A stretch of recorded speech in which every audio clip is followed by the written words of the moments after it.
गौर city 2 में 20 आवासीय society हैं, जिसमें लगभग 25,000 फैमिलीज आज की तारीख में रह रहे हैं, जिसमें हर एक खरीदार ने गौर सिटी 1 टाउनशिप को देखकर ही गौर सिटी 2 की परिकल्पना की थी। इसके लिए खरीदार न सिर्फ अपनी सोसाइटी के अंदर का मेंटेनेंस देने के लिए तैयार हुए, बल्कि टाउनशिप में मिलने वाली सुविधाओं के एवज में एक बड़ी राशि भी देने को राजी हुए, जो कि सोसाइटी में दी जाने वाली राशि का 25% तक है। तो प्रश्न ये है कि क्या गौर सिटी 2 में रहने वाले लोग इस टाउनशिप से खुश हैं?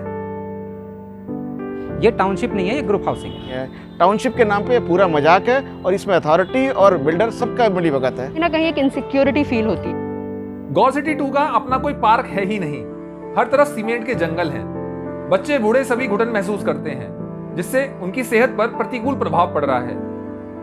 ये टाउनशिप नहीं है, ये अपने आप में ग्रुप हाउसिंग प्रोजेक्ट है। जो टाउनशिप हमने जो सपना देखा था, जो सोच के हमने यहाँ पे फ्लैट खरीदे थे, इनफैक्ट एक खरीदार से आप जाके पूछ लें, जो उन्होंने देखा था, जहाँ से रेफरेंस लेकर के अपना प्रोजेक्ट खरीदा था, वो GC1 था, जो गौर सिटी 1 है। बड़े बड़े पार्क हैं, जो सबसे पहला अट्रैक्शन होता है किसी का कि खुले में आपको घूमने का मौका मिले, हरियाली हो।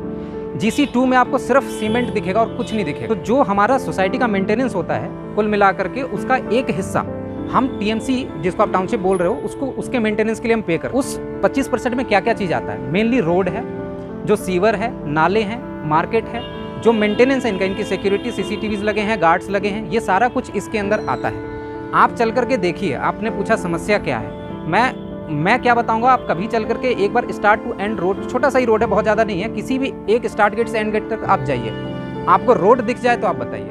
रोडों की हालत इतनी ख़राब है कि वहाँ पे आप मान के चलिए गाड़ी की सर्विसिंग कॉस्ट ऐसी बढ़ जाती है, क्योंकि रोड बहुत ही बेकार हालत में है। हम जब जाकर के बिल्डर को कई बार हमने ज्ञापन दिया है कि आप इसके ऊपर काम क्यों नहीं कराते, आप पैसे तो हमसे ले रहे हो, तो उनके जवाब अलग अलग होते हैं, बट काम कभी भी नहीं होता है। रोड की हालत बहुत ही बर्बाद है। अस्पताल की बिल्डिंग बनकर पूरी हो चुकी है, पर अभी तक शुरू नहीं हो पा रही है। इस कोरोना काल में हम बहुत सी जानें बचा सकते थे। इतनी बड़ी रकम एडवांस में देने के बावजूद यहाँ के निवासी गड्ढों से भरी सड़कों का प्रयोग करने पर मजबूर हैं। जब मैंने घर लिया था तो मेरे पास 2 ऑप्शन थे, या तो मैं किसी हाउसिंग सोसाइटी में जाता या टाउनशिप में जाता।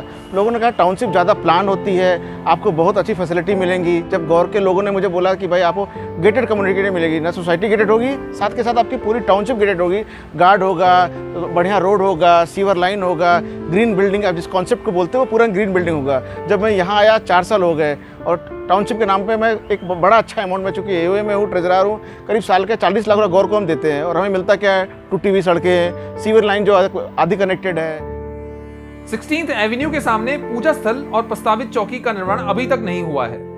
पानी की सप्लाई नहीं है, सभी सोसाइटी भूजल पर आश्रित हैं। नाले बरसात में ओवरफ्लो कर जाते हैं। सीवर की सफाई ना के बराबर है। गौर सिटी 2 में सीवरेज ट्रीटमेंट प्लांट है ही नहीं।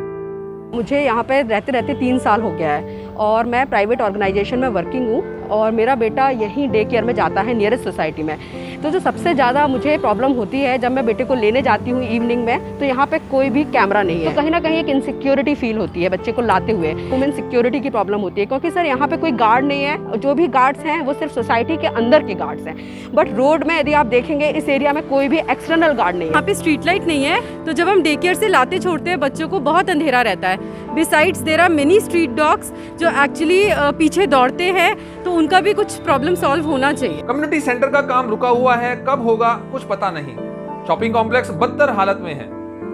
पार्किंग की समस्या और अतिक्रमण आम बात है। मेरा नाम बलवंत सिंह है और मैं 3 साल से व्हाइट ऑर्किड सोसाइटी में रह रहा हूँ। और GC2 की सबसे बड़ी समस्या अनऑथराइज्ड स्टॉल है। आप जैसे देख सकते हैं कि अनऑथराइज्ड स्टॉल या शहरी अपना निर्माण हो रहा है, अनऑथराइज्ड स्टॉल हो रहे हैं, ये दिन पे दिन बढ़ते जा रहे हैं हमारे सोसाइटी के साथ, जिससे कि क्या हो रहा है कि काफ़ी भीड़ होती है इवनिंग में, और काफ़ी भीड़ होने के चक्कर में और यहाँ पर अनऑथराइज्ड पार्किंग स्टार्ट हो जाती है। जितने भी खाने पीने वाले लोग हैं, ये इतने सारे यहाँ पर आ जाता है, जमावड़ा इतना इकट्ठा हो जाता है, तो मेन रोड पे यहाँ पर गाड़ियाँ इकट्ठी हो जाती हैं, जिससे कि चलना दुश्वार हो जाता है। स्टॉल 11-11, 12-12 बजे तक खुलते हैं, जिससे कि खाने पीने वाले लोग यहाँ पर बहुत होते हैं, दारू पीने वाले बहुत लोग होते हैं, जिससे कि छेड़खानी का और लड़ाई झगड़ा होने के चांसेस बहुत ज़्यादा है। आजकल हमने देखा ईव टीजिंग का मामला बहुत बढ़ता जा रहा है इधर। गौर सिटी 2 में करीब 20,000 फैमिलीज आ चुकी हैं, बट अगर कोई पास में हॉस्पिटल देखा जाए तो नियरेस्ट हॉस्पिटल यथार्थ है, जो 7 किलोमीटर दूर है। हमारे जस्ट बगल में एक हॉस्पिटल बनना था, बट 4-5 साल से कंस्ट्रक्शन चल रहा है, आज तक वो बना नहीं। और कोविड सिचुएशन में जहाँ पे लोगों को इमीडिएट सपोर्ट चाहिए था, इमीडिएट इमरजेंसीज होती थी, कोई भी सपोर्ट हमारे पास सर्विसेज नहीं थी यहाँ पे। मैं खुद कोविड के टाइम पे मेरे परिवार कोविड पेशेंट रहा है और हमें कहीं ना कहीं डिपेंडेंसी अपने सोसाइटी के लोगों ने मिलकर के हम लोग को उसको रिकवर किया।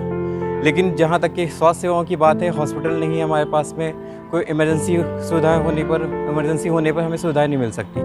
हमारा उद्देश्य इस वीडियो के माध्यम से अपनी बातों को गौर संस तक पहुंचाना है और उनको ये एहसास कराना है कि आपके इस रवैये से गौर मोहल्ले 2 के हर व्यक्ति को शारीरिक व मानसिक क्षति पहुंच रही है और इससे होने वाले प्रभाव का सीधा असर आपके आने वाले प्रोजेक्ट पर भी पड़ सकता है।